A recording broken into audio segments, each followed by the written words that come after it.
चलिए तो सभी को नमस्कार और स्वागत है एक बार फिर से आपका इस सेशन में। तो हम लोग पढ़ रहे थे unit and measurement.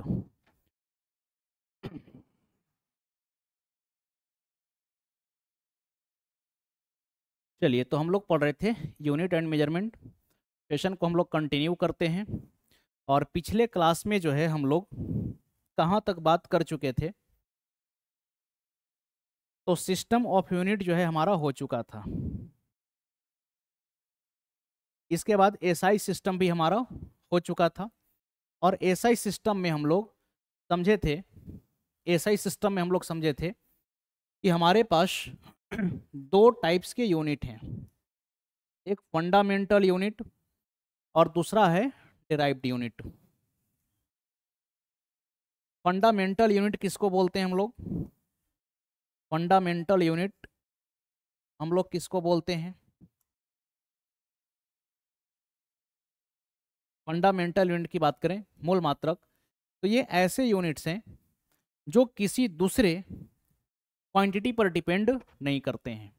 Fundamental unit हम लोग देखे थे, इसकी टोटल संख्या कितनी है? 7, जिसमें लेंथ, मास, time, temperature, current, luminous intensity और अमाउंट ऑफ सबस्टांस शामिल है।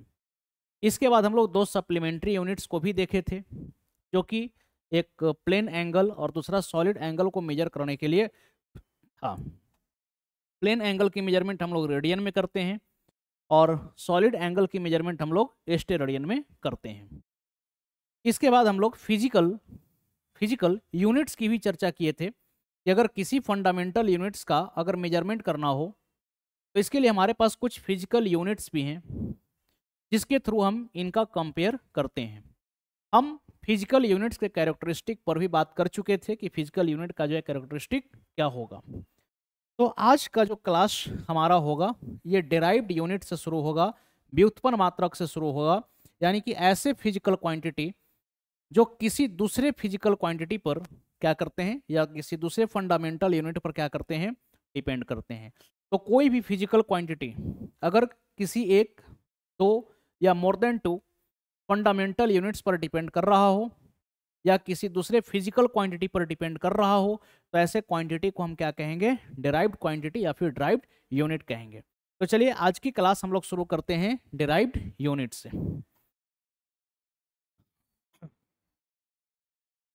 आज की क्लास हम लोग शुरू करते हैं डिराइव्ड यूनिट से।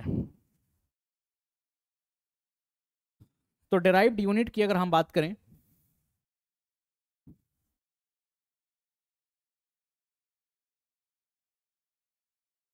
चलिए डिराइव्ड यूनिट की अगर हम बात करें कि डिराइव्ड यूनिट हम किसको बोलेंगे, तो आप देख सकते हैं कि all the other physical quantities which can be expressed in terms of fundamental quantities are called derived unit।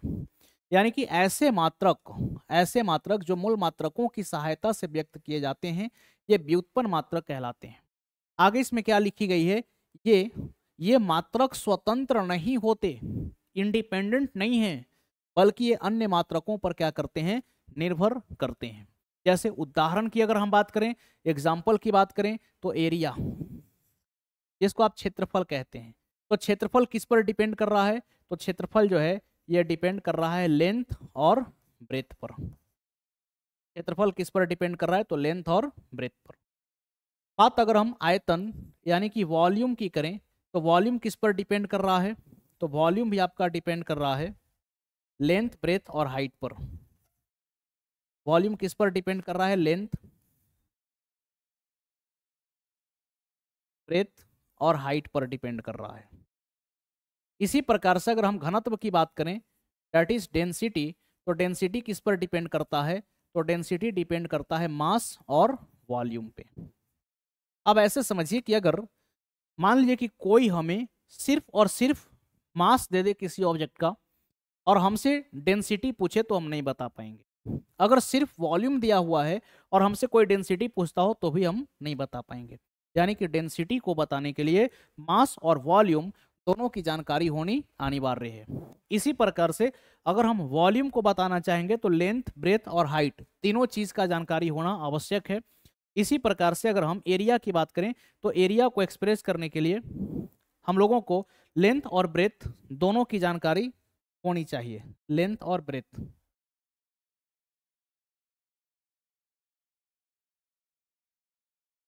चलिए तो कुछ हम लोग एग्जाम्पल से समझते हैं कि डिराइव्ड यूनिट के क्या क्या एग्जाम्पल्स बन सकते हैं।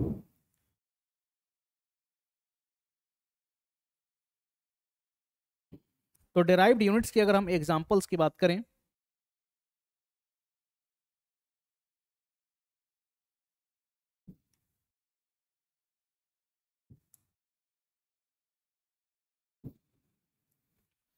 डिराइव्ड यूनिट, डिराइव्ड यूनिट जिसको हम लोग हिंदी में क्या कहते हैं, तो हिंदी में इसको बोलते हैं व्युत्पन्न मात्रक। अब जैसे एग्जाम्पल की अगर हम बात करें, मान लीजिए सपोज कीजिए कि अगर एरिया का निकालना हो, एरिया जिसको कि हम लोग हिंदी में कहते हैं क्षेत्रफल, तो एरिया हम लोग कैसे बताएंगे? तो इसके लिए हमारे पास फॉर्मूला होता है length into breadth, length into breadth, जिसको हिंदी में हम क्या कहेंगे? तो लंबाई गुणा में चौड़ाई। तो बताइए कि इसका यूनिट क्या बनेगा? तो अगर इसके यूनिट की अगर हम बात करें तो लेंथ का यूनिट मीटर और ब्रेथ का भी मीटर, तो ये क्या हो जाएगा? मीटर इंटू मीटर, मीटर का स्क्वायर। इसी प्रकार से अगर हम वॉल्यूम का निकालना चाहें, वॉल्यूम यानी कि आयतन, तो वॉल्यूम का जो फॉर्मूला होता है ये होता है length into breadth into height, यानी कि लंबाई, लंबाई गुना चौड़ाई और गुणा में क्या हो जाएगा? ऊंचाई। लंबाई गुना चौड़ाई गुना ऊंचाई, लंबाई गुना चौड़ाई गुना ऊंचाई। और इसके अगर हम यूनिट की बात करें कि इसका यूनिट क्या होगा, तो लेंथ के लिए मीटर, ब्रेथ के लिए भी मीटर, और हाइट भी एक प्रकार का क्या है? लेंथ है, तो इसके लिए भी मीटर, तो इसका यूनिट क्या हो जाएगा? मीटर का क्यूब। इसी प्रकार से हम और भी एग्जाम्पल्स की अगर बात करें, तो जैसे सपोज कीजिए कि अगर हमें निकालना है डेंसिटी का, डेंसिटी जिसको हम लोग हिंदी में बोलते हैं घनत्व, तो घनत्व क्या होता है? Mass by volume. घनत्व क्या होता है? मास बाई वॉल्यूम, जिसको कि हिंदी में हम बोलते हैं द्रव्यमान बटा में आयतन। तो इसका यूनिट क्या बनेगा?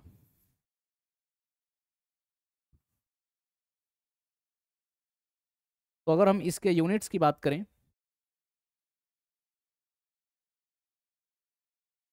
तो इसका यूनिट बनेगा केजी, और वॉल्यूम का भी हम लोग देखें मीटर क्यूब, तो इसका यूनिट बनेगा केजी पर मीटर क्यूब, जिसको कि केजी मीटर का पावर -3 भी लिखा जा सकता है। इसी प्रकार से अगर हम और भी बात करें, तो जैसे मान करके चलिए कि अगर किसी ने हमसे बोला स्पीड यानी कि चाल का यूनिट क्या होगा, तो चाल हम लोग जानते हैं कि ये होता है दूरी बटा समय, डिस्टेंस बाई टाइम। तो इसको हम लोग क्या लिखेंगे? डिस्टेंस अपॉन टाइम, यानी कि दूरी बटा में समय। और इसके अगर हम यूनिट्स की बात करें तो इसका यूनिट क्या हो जाएगा? तो डिस्टेंस क्या है? तो डिस्टेंस एक प्रकार की लंबाई है, तो इसका यूनिट हो जाएगा मीटर, और टाइम के लिए सेकंड। आप चाहें तो इसको लिख सकते हैं मीटर सेकंड का पावर -1। अब इसी प्रकार से देखिए एक टर्म हमारे पास है वेलोसिटी, इसको हम लोग हिंदी में कहेंगे वेग। और वेलोसिटी क्या होता है? तो ये होता है डिस्प्लेसमेंट, जिसको हिंदी में विस्थापन कहेंगे, विस्थापन, और बटा में टाइम यानी कि समय। देखिए विस्थापन भी एक प्रकार की लंबाई है, परंतु ये एक ऐसी लंबाई है जो किसी निश्चित दिशा में तय की गई है, या फिर आप सिंपली कह सकते हैं कि किसी डेफिनेट डायरेक्शन में जो तय की गई दूरी होती है, distance travelled in a definite direction is called displacement. तो डिस्प्लेसमेंट भी एक प्रकार का लंबाई है। तो इसके यूनिट की अगर हम बात करें तो डिस्प्लेसमेंट का भी यूनिट बनेगा मीटर और टाइम का सेकंड, तो इसको आप क्या बोल सकते हैं, मीटर सेकंड का पावर -1। यानी कि फिजिक्स में जैसे यहाँ पर आप देख सकते हैं कि स्पीड और वेलोसिटी दोनों का यूनिट सेम आ गया, दैट इज मीटर पर सेकेंड। तो क्या स्पीड और वेलोसिटी दोनों सेम है? तो हम बोलेंगे नहीं, दोनों अलग अलग फिजिकल क्वांटिटी हैं। हाँ, ये बात अलग है कि इन दोनों का यूनिट क्या है, सेम है। तो ऐसे बहुत सारे फिजिकल क्वांटिटी आपको फिजिक्स में मिलते हैं, आगे मैं चर्चा करूंगा, इसी सेशन में आगे चर्चा करूंगा कि ऐसे फिजिकल क्वांटिटी जिनका यूनिट्स क्या होता है, सेम होता है। और एग्जाम में प्रश्न भी पूछे जाते हैं, आपसे क्वेश्चन पूछ दिया जाएगा कि ऑप्शंस में कि which of the following physical quantity have same unit, यानी कि निम्नलिखित भौतिक राशियां जिनकी मात्रक समान है। या फिर ऐसे क्वेश्चंस पूछे जाएंगे, the physical quantity which of the following pair of physical quantity have not the same unit, निम्नलिखित में से कौन सी भौतिक राशियां जिसकी मात्रक समान नहीं है, तो पेयर्स में देते हैं। तो जैसे स्पीड वेलोसिटी हो गया, आगे आप अभी डिस्टेंस और डिस्प्लेसमेंट का देखें, आगे मोमेंटम और इम्पल्स की हम लोग देखेंगे, वर्क और एनर्जी हो गया, वर्क और टॉर्क हो गया, प्रेशर और स्ट्रेस हो गया। तो बहुत सारे ऐसे फिजिकल क्वांटिटी हैं फिजिक्स में जिनका यूनिट सेम होता है। आगे की अगर हम बात करें तो जैसे मान करके चलिए कि किसी ने हमसे एक्सेलरेशन का पूछा, अगर एक्सेलरेशन का निकालना हो, इसको हम हिंदी में क्या कहते हैं, त्वरण। तो एक्सेलरेशन होता है चेंज इन वेलोसिटी, एक्सेलरेशन होता है change in velocity upon time. यानी कि हिंदी में अगर इसको लिखना हो तो क्या लिखा जा सकता है, वेग में परिवर्तन, वेग में परिवर्तन बटा समय। तो यूनिट्स की अगर हम बात करें कि यहाँ पर इसका यूनिट क्या बनेगा एक्सेलरेशन का, तो सवाल है कि वेग में हम परिवर्तन की बात करें या सिंपली हम वेग की बात करें। यूनिट्स यहाँ पर मीटर पर सेकंड ही रहने वाला है और नीचे में आपका टाइम है तो इसके लिए यूनिट सेकंड। तो एक्सेलरेशन का यूनिट क्या बन जाएगा, मीटर पर सेकंड स्क्वायर, जिसको आप ऐसे लिख सकते हैं मीटर सेकंड का पावर -1। तो यहाँ पर आप देख सकते हैं कि एक्सेलरेशन के लिए हमारे पास कोई फॉर्मूला नहीं था, लेकिन फिर भी इसको हम लोग निकाल दिए। कैसे? तो लंबाई और समय के प्रयोग से। जैसे मीटर और इसमें क्या है, सेकंड, जो कि लंबाई और समय के मात्रक है। इसी प्रकार से आप देख सकते हैं कि वेलोसिटी भी लंबाई और समय के ही रेस्पेक्ट में निकला है। स्पीड भी जो है आपका, यानी कि चाल, ये भी आपका लेंथ और टाइम के ही रेस्पेक्ट में निकला है। एरिया आपका लंबाई के टर्म में निकला है। वॉल्यूम भी आपका जो है लंबाई के टर्म में निकला है। और जो डेंसिटी है ये द्रव्यमान और आयतन के टर्म में निकला है, यानी कि द्रव्यमान और लंबाई के टर्म में निकला है। ये सब ऐसे फिजिकल क्वांटिटी हैं जिसमें फंडामेंटल यूनिट्स ही क्या हो रहे हैं, बार बार प्रयोग में आ रहे हैं। और याद रखिएगा 7 के अलावा कोई 8वां फंडामेंटल क्वांटिटी भी यहाँ पर प्रयोग में नहीं आएगा। हाँ, कहीं पर एंगल्स के लिए हम लोग रेडियंस वगैरह का प्रयोग करते हैं तो वो अलग बात है। लेकिन एसआई सिस्टम की मैं आपको फिर से याद दिलाऊं, यहाँ पर जो CGPM नाम का मीटिंग हुआ था, इसमें एक फंडामेंटल यूनिट्स बनाई गई थी जिसमें बोला गया था कि फंडामेंटल यूनिट्स जो हैं ये इंडिपेंडेंट होंगे, किसी दूसरे पर डिपेंड नहीं करेंगे, और इनके अलावा जो भी फिजिकल क्वांटिटी होगा ये सब के सब फंडामेंटल यूनिट्स पर ही क्या होंगे, डिपेंडेंट होंगे। जैसे कि आप देख सकते हैं acceleration, velocity, speed, volume, area, density, ये सब हम लोग देखें। अब देखिए एक्सेलरेशन क्या बताता है। तो एक्सेलरेशन हम लोगों को बताता है कि किसी पार्टिकल की वेलोसिटी पर सेकेंड कितने मीटर पर सेकेंड से बढ़ी है या फिर घटी है। इसी प्रकार से अब सपोज कीजिए कि हमसे किसी ने कहा कि फोर्स का बताइए कि फोर्स का यूनिट क्या होगा। तो हम लोग फॉर्मूला जानते हैं कि फोर्स क्या होता है। तो फोर्स होता है mass into acceleration, mass into acceleration, जिसको कि हम लोग हिंदी में क्या कहेंगे, तो द्रव्यमान गुणा में त्वरण। तो इसका यूनिट क्या बन जाएगा, तो मास का लिखेंगे kg और एक्सेलरेशन का अभी आप देखें मीटर पर सेकेंड स्क्वायर। तो इसका यूनिट बन गया kg मीटर पर सेकेंड स्क्वायर। इसी को आप चाहें तो ऐसे भी लिख सकते हैं kg मीटर सेकेंड का पावर -2, और इसी को हम लोग न्यूटन भी कहते हैं। इसी को हम लोग क्या कहते हैं, न्यूटन भी कहते हैं। सवाल है कि न्यूटन क्यों कहते हैं? तो फिजिक्स की यही खास बात है कि फिजिक्स के क्षेत्र में जो भी वैज्ञानिक आए, फिजिक्स को समझने और समझाने में उनकी जो भी योगदान रही, उनके नाम के सम्मान में मात्रक निर्धारित कर दिया गया। जैसे फोर्स को जो एक्सप्लेन करने वाले व्यक्ति थे, ये सर आइजैक न्यूटन थे, इसीलिए फोर्स का यूनिट हम लोग न्यूटन याद रखते हैं। इसी प्रकार से अगर आगे की अगर हम बात करें, तो जैसे सपोज कीजिए कि अगर हमसे किसी ने कहा कि भाई वर्क का बतलाइए, वर्क जिसको कि हम हिंदी में कार्य कहते हैं, तो वर्क का फॉर्मूला क्या है? तो ये होता है force multiplied by displacement, force multiplied by displacement, यानी कि बल गुणा में विस्थापन। तो इसका यूनिट क्या बनेगा? अब इसका यूनिट आप दो तरीके से बना सकते हैं। देखिए, सबसे पहले फोर्स का लिखिए केजी मीटर पर सेकेंड स्क्वायर इंटू मीटर, तो ये आ जाएगा आपका क्या, केजी मीटर स्क्वायर पर सेकेंड स्क्वायर। एक तरीका तो आपका ये है, या दूसरा इसको आप सिंपली लिखिए कि भाई फोर्स का यूनिट न्यूटन है और डिस्प्लेसमेंट का मीटर, तो न्यूटन मीटर, और इसी को हम लोग क्या कहते हैं, जूल कहते हैं। जैसे फोर्स का यूनिट न्यूटन, उसी प्रकार से वर्क का यूनिट आप क्या याद रखेंगे, जूल। जैसे मान करके चलिए कि अगर हमसे किसी ने कहा प्रेशर, कि भाई प्रेशर का बतलाइए, यानी कि दाब, तो प्रेशर की अगर हम बात करें तो प्रेशर का फॉर्मूला होता है फोर्स, यानी कि बल बटा में क्षेत्रफल, फोर्स पर यूनिट एरिया, बल बटा में क्षेत्रफल। तो इसका यूनिट क्या बनेगा? तो अगर प्रेशर के यूनिट की अगर हम बात करें तो फोर्स का तो होता है न्यूटन और एरिया का होता है मीटर स्क्वायर। तो इसको आप चाहें तो ऐसे भी लिख सकते हैं, न्यूटन मीटर का पावर -2, और इसी को न्यूटन पर मीटर स्क्वायर को ही जो है हम लोग क्या कहेंगे, तो इसको हम लोग कहेंगे पास्कल। इसको क्या कहेंगे? तो इसको हम लोग कहेंगे पास्कल। ठीक, तो यहाँ पर आप देख सकते हैं कि प्रेशर भी जो है किस पर डिपेंड कर रहा है, तो लेंथ पर, मास पर और टाइम पर डिपेंड कर रहा है। वर्क किस पर डिपेंड कर रहा है, तो ये भी आपका लेंथ, मास और टाइम पर डिपेंड कर रहा है। आई बात समझ में, जो कि फंडामेंटल यूनिट है। आगे की अगर हम बात करें तो सपोज कीजिए कि किसी ने हमसे बोला कि मोमेंटम का बतलाइए, मोमेंटम जिसको हम हिंदी में कहते हैं संवेग। तो मोमेंटम क्या है? तो मोमेंटम जो है ये होता है मास इनटू वेलोसिटी, यानी कि संवेग का फॉर्मूला क्या हो जाएगा, तो द्रव्यमान गुणा में वेग। तो मोमेंटम का यूनिट क्या बनेगा?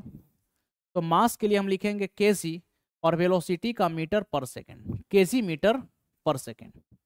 अब यहां से एक चीज और समझिए, अब जरा सोचिए, ये जो केजी मीटर पर सेकेंड आया है, अगर इसको हम सेकेंड से गुणा कर दें और सेकेंड से भाग लगा दें तो कोई फर्क नहीं पड़ेगा। लेकिन यहां पर अब ये जो हमारा यूनिट बनेगा ये हो जाएगा केजी मीटर पर सेकेंड स्क्वायर, और साथ में क्या है, सेकेंड, तो इसको हम लोग न्यूटन कहेंगे, और ये क्या है, सेकेंड। तो याद रखेंगे मोमेंटम का एक यूनिट तो हमारा केजी मीटर पर सेकेंड हो गया, और इसी का एक यूनिट हम न्यूटन सेकेंड भी बोल सकते हैं। अब इसी प्रकार से सपोज कीजिए कि किसी ने हमसे कहा इंपल्स का बताइए।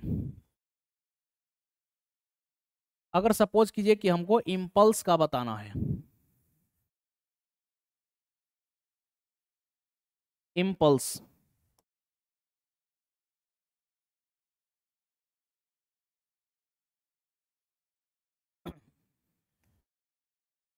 अब जो है अगर किसी ने हमसे पूछा कि इंपल्स का बताइए, जिसको हम लोग हिंदी में कहते हैं आवेग, तो इंपल्स का फॉर्मूला होता है फोर्स इनटू टाइम, यानी कि बल गुणा में समय। यानी कि जब कोई बहुत बड़ी बल किसी वस्तु पर कम समय के लिए आरोपित होती है तो इसी को हम इंपल्स यानी कि आवेग कहते हैं। तो इसका जो है यूनिट क्या बनेगा, तो इसका यूनिट फोर्स का न्यूटन और टाइम का सेकंड, तो इसका यूनिट ही बन गया न्यूटन सेकंड। यानी कि आप देख सकते हैं कि यहाँ पर मोमेंटम और इम्पल्स का भी यूनिट क्या है, तो मोमेंटम और इम्पल्स का भी यूनिट सेम है। इसी प्रकार से अगर हम बात करें, मान लीजिए कि किसी ने हमसे कहा कि भाई सरफेस टेंशन का बतलाइए, सरफेस टेंशन, जिसको हम लोग हिंदी में कहते हैं पृष्ठ तनाव। तो इसका फॉर्मूला क्या होता है, तो इसका फॉर्मूला होता है फोर्स बाई लेंथ, यानी कि बल बटा में लंबाई। पृष्ठ तनाव का फॉर्मूला क्या है, बल बटा में लंबाई। तो इसका यूनिट क्या बनेगा, तो फोर्स के लिए हम लिखेंगे न्यूटन और लेंथ के लिए क्या लिखेंगे, मीटर। तो ये क्या हो जाएगा, न्यूटन पर मीटर, न्यूटन पर मीटर। अब इसी में सपोज कीजिए कि किसी ने हमसे बोला कि पावर का बताइए, पावर जिसको हम शक्ति बोलते हैं, तो शक्ति का क्या होता है, तो पावर का फॉर्मूला होता है वर्क बाई टाइम। पावर का फॉर्मूला क्या हो जाएगा, वर्क अपॉन टाइम, जिसको कि हम हिंदी में कहेंगे कार्य बटा समय। तो इसका यूनिट क्या बनेगा, तो अगर हम इसके यूनिट्स की बात करें तो वर्क का तो हो जाएगा आपका, वर्क का हो जाएगा जूल सिंपली, और टाइम का सेकंड, और इसी जूल पर सेकंड को हम लोग क्या कहते हैं, वाट कहते हैं। जूल पर सेकंड को क्या कहेंगे, वाट कहेंगे। अब इसी में सपोज कीजिए कि कोई हमसे बोले कि स्ट्रेस का बताइए, किसका बताइए, स्ट्रेस का।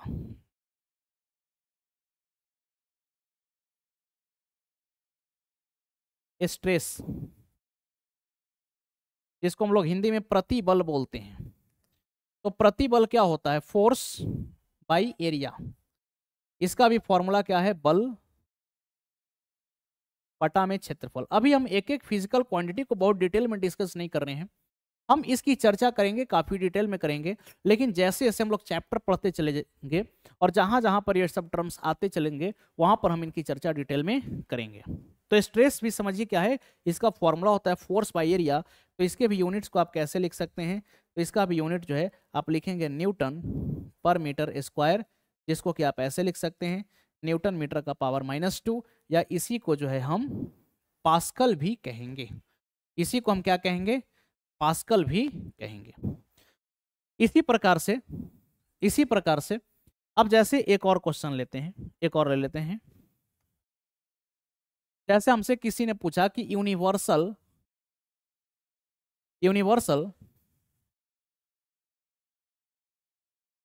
ग्रेविटेशनल कांस्टेंट का बताइए, यूनिवर्सल ग्रेविटेशनल कांस्टेंट, जिसको हम लोग हिंदी में कहते हैं सार्वत्रिक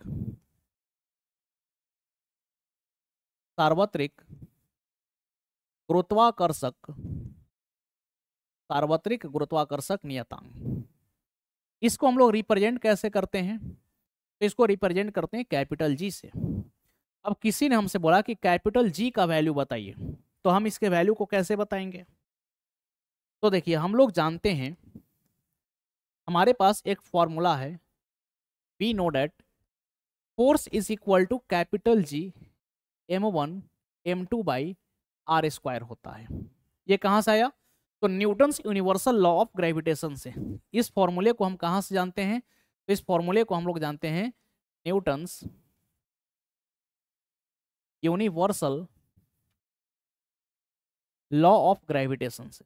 यानी कि न्यूटन साहब की जो गुरुत्वाकर्षण से संबंधित जो सार्वत्रिक नियम दी गई है, उसी से ये फॉर्मूला हम लोगों को मिलता है।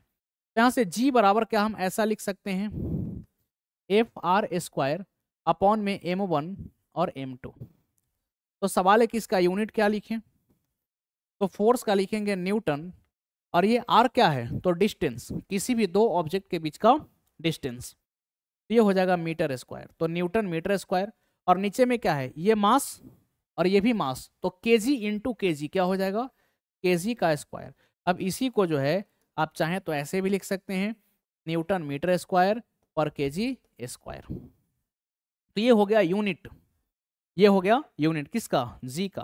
और याद रखिएगा जी की अगर हम कंप्लीट वैल्यू की बात करें तो जी का जो वैल्यू है ये 6.67 इंटू 10⁻⁻11 न्यूटन मीटर स्क्वायर पर केजी स्क्वायर होता।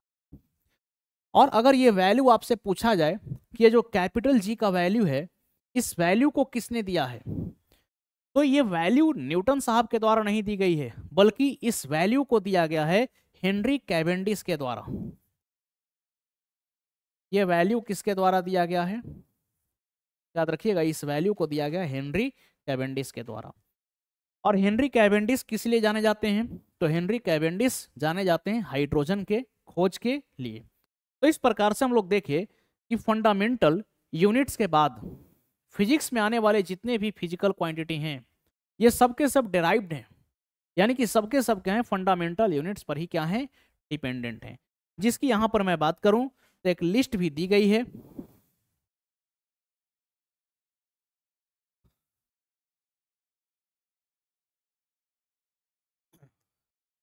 यहां पर इसका एक लिस्ट भी दिया गया है, आप देख सकते हैं। इसमें बहुत सा चीज आपको हम बतलाए भी। अब इसमें जैसे देखिए area, volume, velocity, acceleration, angular velocity, angular acceleration, density, momentum, moment of inertia, force, pressure, energy, impulse, surface tension, moment of force, electric charge, current density, magnetic induction, यानी कि जितने भी फिजिक्स के फिजिकल क्वांटिटी हैं fundamental units को छोड़ करके ये सब के सब क्या हैं, ड्राइव्ड हैं। ये सब चीज़ आपको मिलेगा पीडीएफ में, ठीक है, पीडीएफ में मिलेगा। पीडीएफ के लिए आप टेलीग्राम में जाइएगा और टेलीग्राम में जाकर के ये जो आपको नाम दिख रहा है कृपा शंकर, इस नाम को सर्च करना है और टेलीग्राम चैनल को ज्वाइन करना है और वहां से आप इस पीडीएफ को डाउनलोड कर सकते हैं। तो ये सब जो है क्या हो गए, डिराइव्ड यूनिट में आ जाएंगे।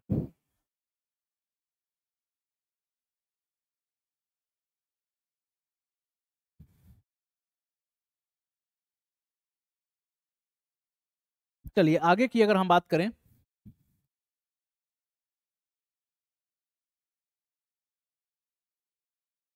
तो अब देखिए कुछ हमारे पास एस्ट्रोनॉमिकल यूनिट्स भी हैं। जैसे कि यहां पर आप देख सकते हैं कि खगोलीय सूर्यों का मापन, यानी कि measurement of heavenly bodies, English में क्या बोलेंगे,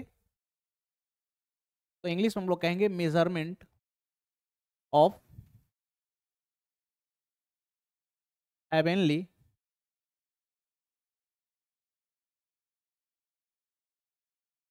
मेजरमेंट ऑफ हेवनली बॉडीज। तो इसके लिए जो है मेजरमेंट ऑफ डिस्टेंस कर लेंगे, measurement of distance, measurement of distance of heavenly bodies, यानी कि खगोलीय सूर्यों के मापन। तो इसमें सबसे पहला है हमारे पास प्रकाश वर्ष, जिसको हम लोग क्या बोलते हैं, लाइट ईयर। सबसे पहला क्या है, लाइट ईयर। लाइट ईयर की बात करें तो लाइट में यहां पर देखिए लगा हुआ है प्रकाश के साथ वर्ष, लाइट के साथ लगा हुआ है ईयर। तो ये लाइट ईयर सुनने के साथ ही हमारे माइंड में एक बात आती है कि प्रकाश वर्ष किसका मात्रक है, तो समय का मात्रक है। लेकिन याद रखिएगा ये समय का मात्रक नहीं बल्कि ये दूरी का मात्रक है, डिस्टेंस का मात्रक है। तो लाइट ईयर किसको बोलेंगे, तो प्रकाश द्वारा निर्वात में एक वर्ष में तय की गई कुल दूरी एक प्रकाश वर्ष कहलाती है। यानी कि डिस्टेंस हम बोल सकते हैं कि distance travelled by light in vacuum in 1 year, इसी को हम लोग क्या कहेंगे, इसी को हम लोग एक प्रकाश वर्ष कहेंगे। इन 1 ईयर, इसी को हम लोग क्या कहेंगे, एक प्रकाश वर्ष कहेंगे। यानी कि वैक्यूम में एक साल में लाइट कितना चल रहा है यही क्या कहलाएगा, प्रकाश वर्ष। यानी कि आप ऐसे समझ लीजिए कि जैसे लाइट का स्पीड है 3 × 10⁸ मीटर पर सेकेंड, तो एक साल में 365 दिन, एक दिन में 24 घंटा, एक घंटे में 60 मिनट और एक मिनट में 60 सेकंड, इसको गुणा कर लीजिए तब ये जो रिजल्ट आएगा मीटर में यही कहलाएगी लाइट ईयर, जिसका वैल्यू कितना होता है, याद रखिएगा एक लाइट ईयर का वैल्यू होता है 9.46 × 10⁻15 मीटर। कई बार अगर ये चीज किलोमीटर में आ जाए तो हम 1000 से भाग लगाएंगे, तो यहाँ पर जो 10 का पावर 15 है ये 10 का पावर कितना बन जाएगा, ये 10 का पावर 12 बन जाएगा। ठीक है, चलिए आगे की अगर हम बात करें तो दूसरा है एस्ट्रोनॉमिकल यूनिट, यानी कि खगोलीय इकाई। तो एस्ट्रोनॉमिकल यूनिट्स की अगर हम बात करें तो यहाँ पर देखिए, सबसे पहले यह भी दूरी का मात्रक है, यानी कि astronomical unit is also a unit of distance. और ये किसके बीच का डिस्टेंस है, तो पृथ्वी और सूरज के बीच की माध्य दूरी खगोलीय इकाई कहलाती है। कैसी डिस्टेंस, याद रखिएगा मीन डिस्टेंस, जिसको हम माध्य दूरी बोलते हैं। क्यों, यानी कि देखिए इंग्लिश में अगर हम बात करें तो मीन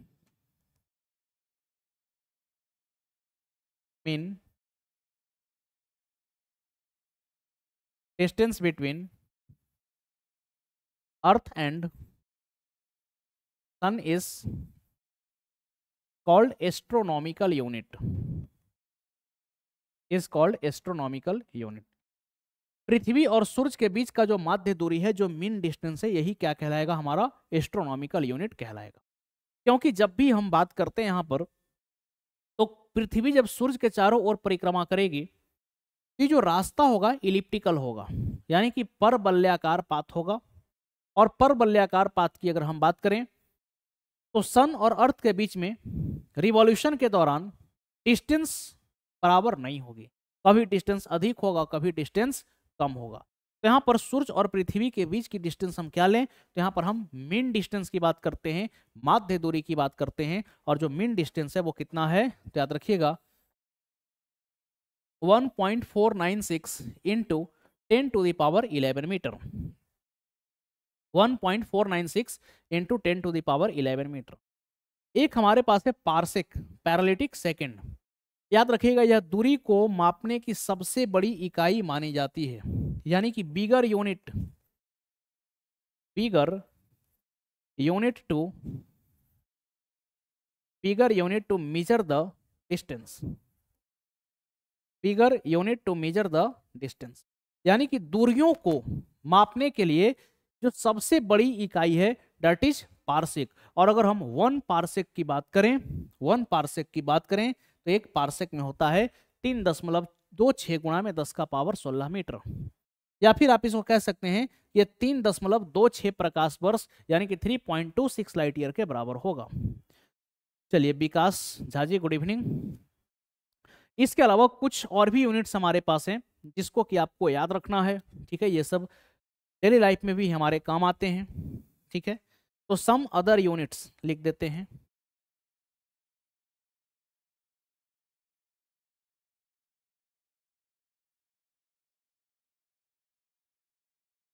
सम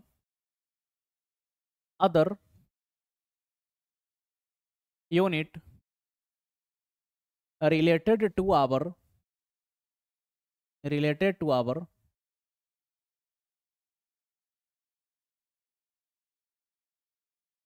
डेली लाइफ, यानी कि हमारे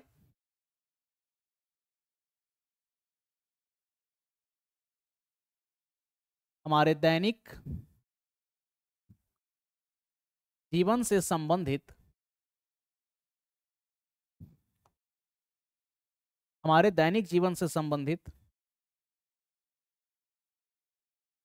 कुछ अन्य मात्रक,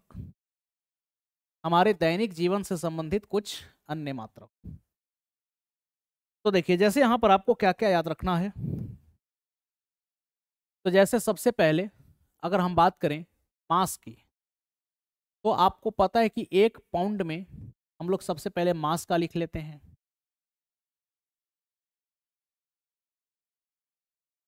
चलिए सबसे पहले मास से रिलेटेड लिखते हैं। तो आपको पता है कि 1 पाउंड में कितना होता है, 453 ग्राम। इसी प्रकार से अगर हम 1 आउंस की बात करें तो 1 आउंस में होता है 28.35 ग्राम। हम अगर बात करें 1 केजी की, तो 1 केजी में होता है 1000 ग्राम। अगर हम बात 1 क्विंटल की करें तो 1 क्विंटल में होता है 100 केजी। 1 क्विंटल में कितना, 100 केजी। अगर हम 1 टन की बात करें कि 1 टन में कितना होगा, तो 1 टन में 1 टन में जो है 1000 केजी होगा, या फिर आप इसी को दूसरे शब्दों में 10 क्विंटल भी बोल सकते हैं। कितना बोल सकते हैं? 10 क्विंटल। ये सब जो आप देखे, ये सब कुछ मास के मेजरमेंट्स थे। किसके मेजरमेंट्स थे ये सब कुछ? ये सब कुछ कुछ मास का मेजरमेंट था।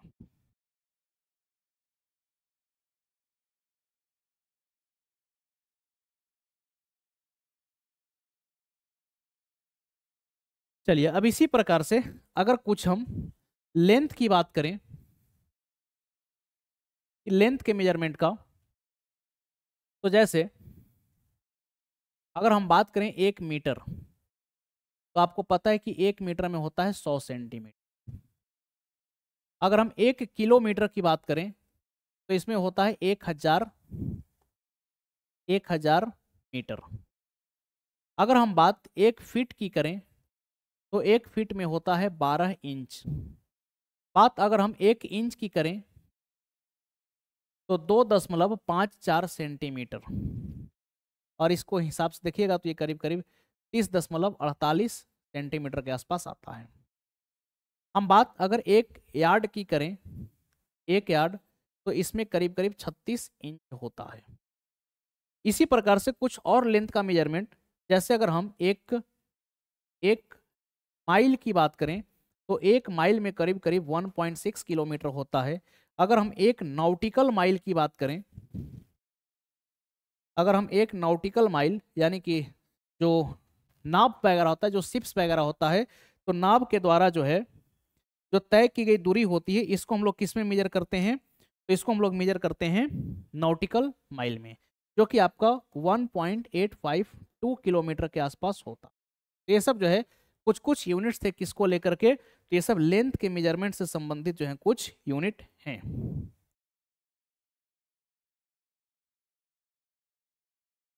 चलिए अब कुछ यूनिट्स की हम लोग बात करते हैं एरिया से संबंधित। अब कुछ यूनिट्स हम लोग देखते हैं एरिया से संबंधित।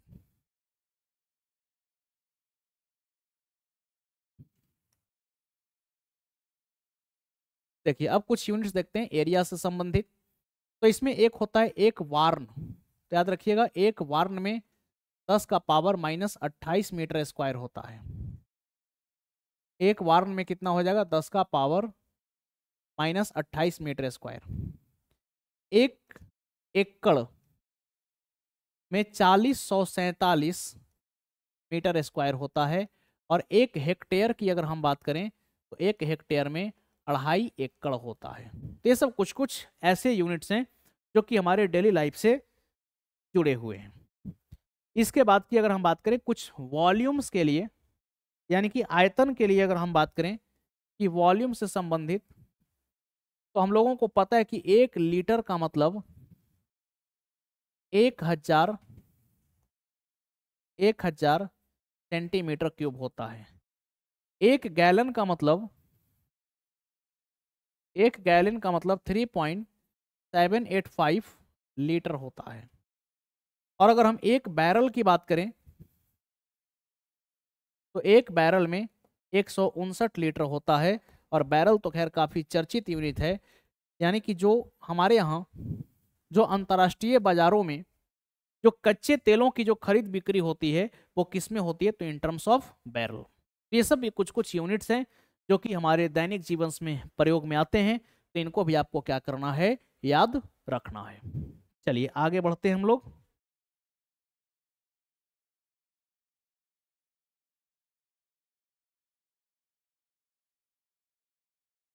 तो ये तो हम लोग कुछ यूनिट्स की बात कर लिए। अब देखिए symbol and prefixes of various power of 10, यानी कि 10 के विभिन्न घातों के संकेत एवं उनका उपसर्ग। तो दरअसल ये जो आप प्रीफिक्स देख रहे हैं ये किसके लिए है?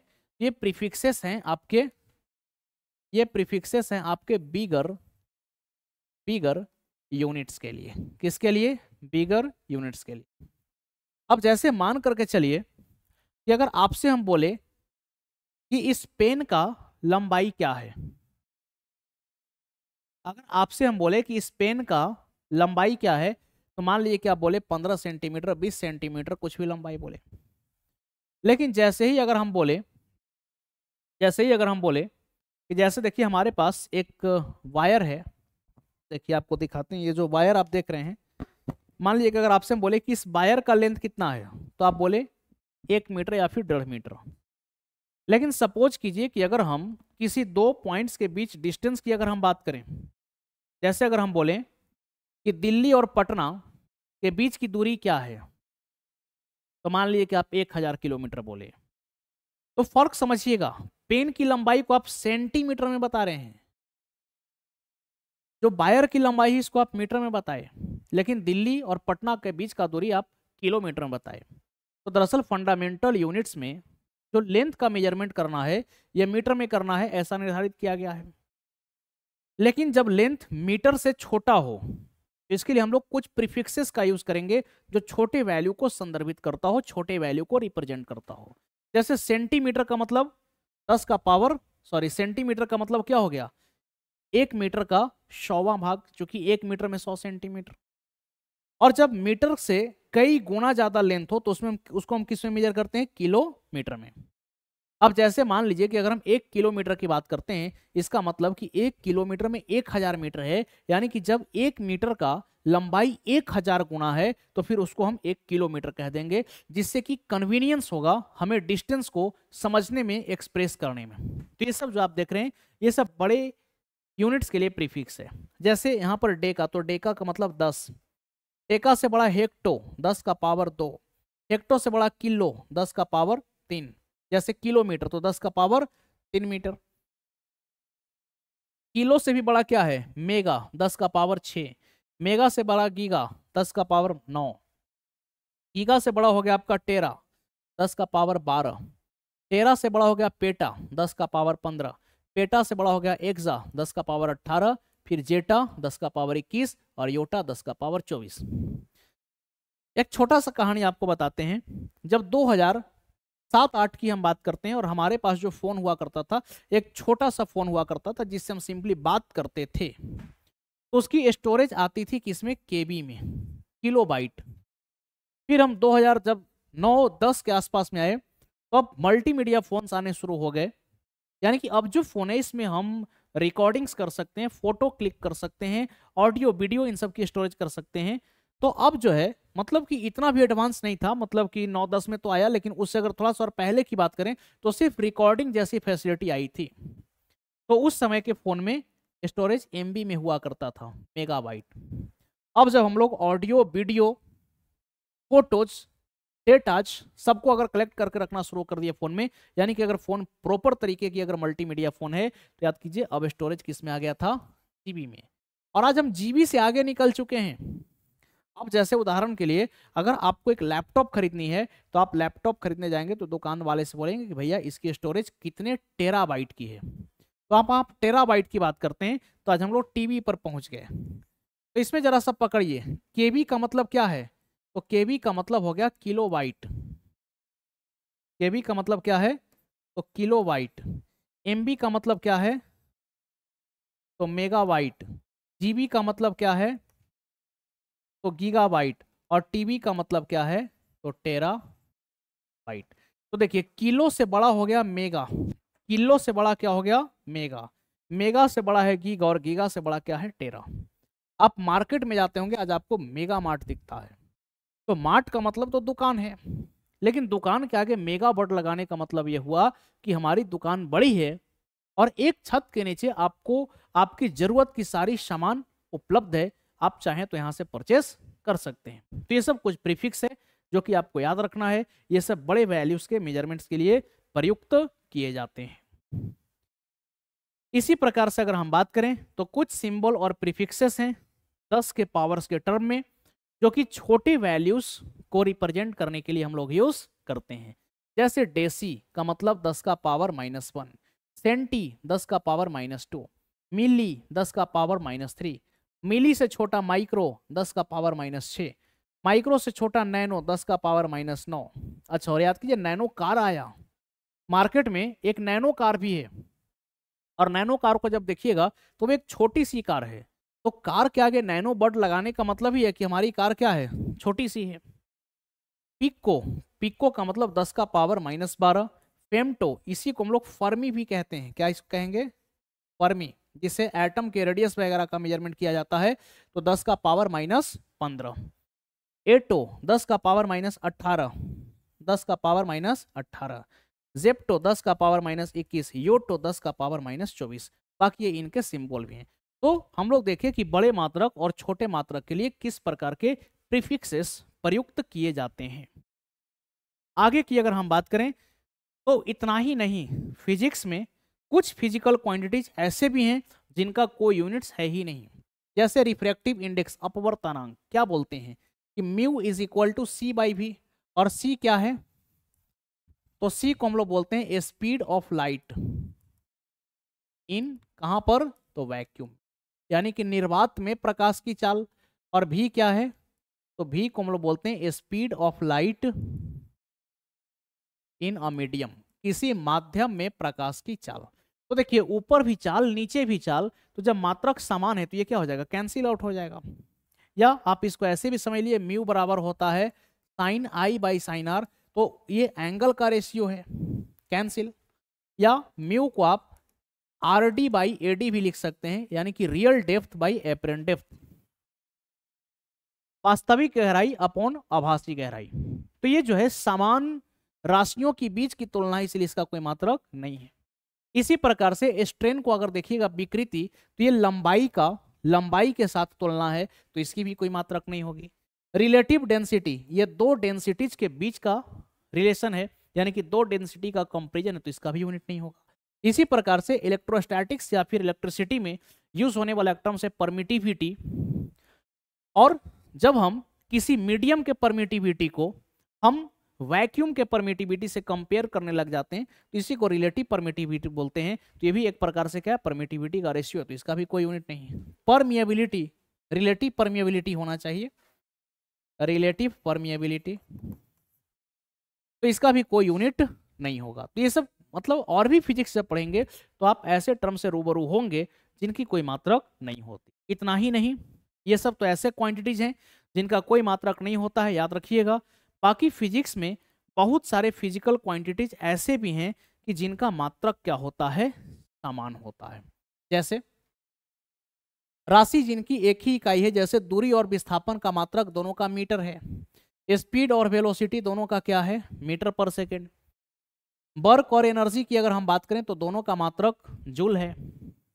वर्क और टॉर्क की बात करें तो दोनों का मात्रक न्यूटन मीटर, या फिर इसको भी आप जूल कह सकते हैं। प्रेशर और स्ट्रेस की बात करें तो इनका भी यूनिट सेम है, न्यूटन पर मीटर स्क्वायर, या दूसरे शब्दों में आप इसको पास्कल कह सकते हैं। मोमेंटम और इंपल्स का भी आप देखे थे जब हम लोग ड्राइव क्वांटिटी की चर्चा कर रहे थे, तो इनका भी यूनिट सेम है, न्यूटन सेकेंड, या फिर सिंपली जो है केजी मीटर पर सेकेंड आप बोल सकते हैं। फोर्स और वेट दोनों का यूनिट सेम है, दैट इज न्यूटन।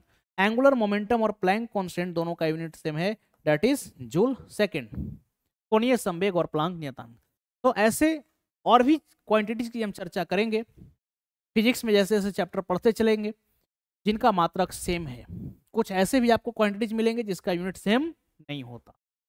तो ये तो हम लोग देखें किसका यूनिट सेम है और किसका यूनिट सेम नहीं है।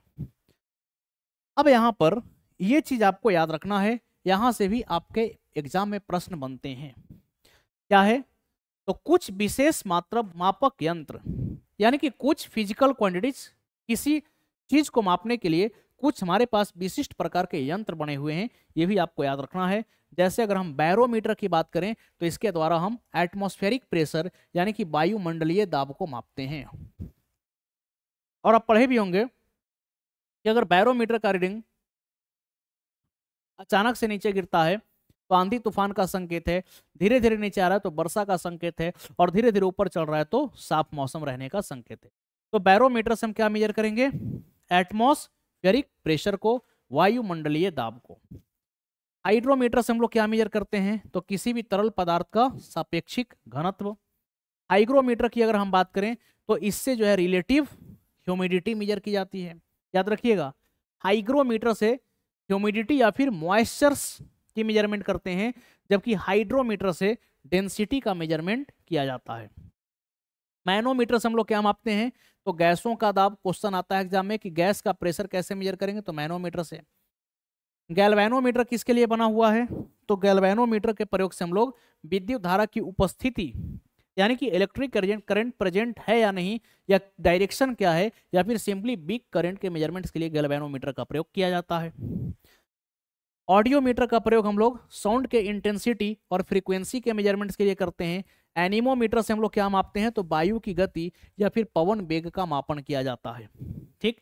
एमीटर से हम लोग क्या मेजर करते हैं, तो एक ऐसा डिवाइस है जिससे हम करंट का मेजरमेंट करते हैं। बात वोल्ट मीटर की करें तो एक ऐसा डिवाइस है जिससे हम वोल्टेज यानी कि पोटेंशियल डिफरेंस विभवांतर की मेजरमेंट करते हैं। ये सब आपको याद रखना है, ठीक है। ये सब चीज आपको पीडीएफ में मिलेगा। आगे की अगर हम बात करें तो जैसे पायरोमीटर, तो उच्च तापमान कहने का मतलब कि सूर्य या फिर सूर्य जैसे जो बड़े बड़े तारे हैं, अगर इनके टेम्परेचर का मेजरमेंट्स करना हो तो हम पायरोमीटर के थ्रू कर सकते हैं। रिक्टर स्केल, इससे हम लोग क्या करते हैं, तो भूकंप द्वारा मुक्त ऊर्जा की मात्रा को व्यक्त करते हैं, या फिर मतलब किस रेट से किस जो है ये अर्थक्वेक यानी कि भूकंप आई है, इसकी मेजरमेंट रिक्टर पैमाने पर की जाती है। सिस्मोग्राफ से इंटेंसिटी ऑफ अर्थक्वेक की मेजरमेंट हम लोग करते हैं। याद रखिएगा, रिक्टर पैमाने पर क्या करेंगे, कितना एनर्जी रिलीज हुआ है, और भूकंप की तीव्रता सिस्मोग्राफ। थर्मामीटर से हम लोग क्या करते हैं, जनरली टेम्परेचर का मेजरमेंट करते हैं। लैक्टोमीटर से हम लोग पता करते हैं कि दूध का अपेक्षिक घनत्व क्या है। एमीटर से हम लोग पता करेंगे विद्युत परिपथ में प्रवाह का मापन, यानी कि किसी सर्किट में कितना इलेक्ट्रिक करंट फ्लो कर रहा है। स्टेथोस्कोप की अगर हम बात करें तो इससे हम हृदय की ध्वनि सुनने के लिए प्रयोग करते हैं। हम स्फिग्मोमैनोमीटर की बात करें तो इससे हम रक्तचाप यानी कि ब्लड प्रेशर का मेजरमेंट करते हैं। अगर हम फोटोमीटर की बात करें तो इसके थ्रू हम लाइट की इंटेंसिटी की मेजरमेंट करते हैं। तो ये सब कुछ कुछ यंत्र हैं जिसको आपको क्या करना है, याद रखना है। अब जैसे सोनार, तो इससे हम क्या करते हैं, समुद्र में डूबी वस्तुओं की स्थिति का पता लगाते हैं। इसका फुल फॉर्म होता है साउंड नेविगेशन एंड रेंजिंग, यानी कि अल्ट्रासोनिक साउंड का प्रयोग करके हम एक समुद्र में रास्ता बनाते हैं और गहराइयों का पता लगाते हैं। इसके बाद अल्टीमीटर की अगर हम बात करें तो इससे ऊंचाई मापा जाता है। बात अगर हम फैदोमीटर की करें तो समुद्र की गहराई मापी जाती है। ये सब क्वेश्चन अक्सर एग्जाम्स में आते हैं कि समुद्र की गहराई मापी जाने वाली यंत्र कौन सी है, तो याद रखेंगे फैदोमीटर। स्पीडोमीटर की अगर हम बात करें तो यहाँ से चाल का मेजरमेंट हम करते हैं। ओडोमीटर की अगर हम बात करें तो किसी वाहन द्वारा तय की गई दूरी। देखिए, जैसे अगर हम एक एनालॉग मीटर की अगर हम बात करें, मान लीजिए कि एक एनालॉग मीटर है, ठीक है, तो आप देखें होंगे कि किसी भी गाड़ी का जो मीटर होता है इसमें कुछ नंबर्स लिखे होते हैं सबसे पहले, 1 2 3 4 5 इस प्रकार से। और इसमें जो है एक ये रहता है 0 20 40 60 80 100 120, और ये स्पीड है किलोमीटर पर आवर में। ये जो स्पीड का रिप्रेजेंटेशन है ये क्या है आपका, तो ये आपका हो जाएगा स्पीडोमीटर। ये क्या हो जाएगा, स्पीडोमीटर। बाकी ये जो आप नंबरिंग देख रहे हैं इसको हम लोग क्या कहते हैं, तो इसको हम लोग कहते हैं ओडोमीटर। तो ओडोमीटर क्या करेगा, किसी व्हीकल के द्वारा ट्रेवल्ड डिस्टेंस का मेजरमेंट करेगा, जबकि स्पीडोमीटर क्या करता है कि किसी भी पार्टिकल की इंस्टेंटेनियस स्पीड की जानकारी देती है। फोनोमीटर की अगर हम बात करें तो इससे हम साउंड की इंटेंसिटी का मेजरमेंट करते हैं। अगर हम बात ऑक्जेनोमीटर की करें तो पौधों की रैखिक वृद्धि का दर मापने में इसका प्रयोग है। ओडोमीटर की अगर हम बात करें तो यहाँ से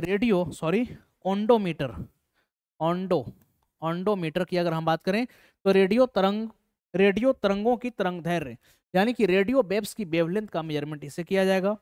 पाइरहेलियोमीटर की अगर हम बात करें तो इससे हम लोग सोलर रेडिएशंस की मेजरमेंट करते हैं पाइरहेलियोमीटर से। कुछ और यंत्र देखिए, जैसे कि टेकोमीटर की अगर हम बात करें तो इसके द्वारा वायुयानों और मोटर नावों की गति मापी जाती है।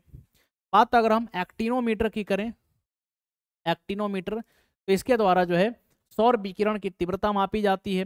बात अगर हम एरोमीटर की करें तो वायु या फिर गैस का भार या घनत्व मापा जाएगा। और स्प्रिंग बैलेंस की बात करें तो इससे हम लोग किसी भी वस्तु की भार का मापन करते हैं।